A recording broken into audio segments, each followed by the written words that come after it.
大家好，我是老梁，一個在惠州買房的小中介。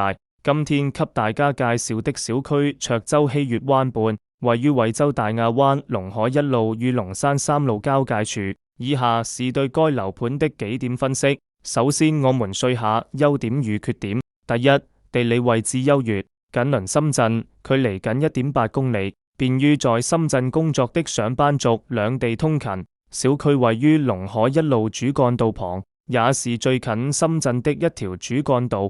第二，說下交通方面，距離地鐵14號線沙田站約4公里，有多條公交線路經過，且臨近多條高速公路和城際快速路，可直達深圳及其他主要城市。去深圳交界的坪山區大概半小時車程，去福田龍崗等地方，算上公交加地鐵大概80分鐘左右，自駕出行呢大概60分鐘即可。第三，關於配套設施方面，這是它的缺點。希月灣畔底商目前並不成熟，暫時還不能滿足業主的日常所需。不過好在2公里內已經擁有成熟的商圈，1公里即可到達新寮農貿市場。由於地理位置四通八達，希月灣畔跟淡水交界，小區對面就是淡水，2公里即可融入淡水土湖商圈。周邊5公里有大亞灣萬達廣場、新天虹等購物中心、北大培文惠州實驗學校等教育機構，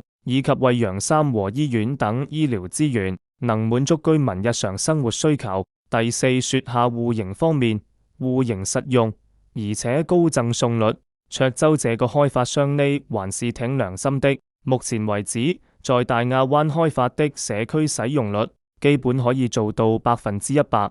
目前在售的是75114的3到5房，如75平可送13平做3房，96平送22平做4房。部分戶型還採用南北通透設計，視野開闊，採光通風好。目前小區比較暢銷的是135平的南北通雙陽台戶型，主陽台看150攝氏度河景，副陽台看小區主園林。第5點，說下這個樓盤基本情況。小區在2019年開售，目前是現房銷售狀態。2022年底已交樓，購房者可即買即收樓，減少等待時間和風險。樓盤備案是精裝備案，目前只買精裝交付，購買後需要等待3個月裝修時間方可收房。截止2025年，目前在清盤狀態，可售戶型已不多。有看中這個小區的朋友，請提前聯繫房源銷售情況，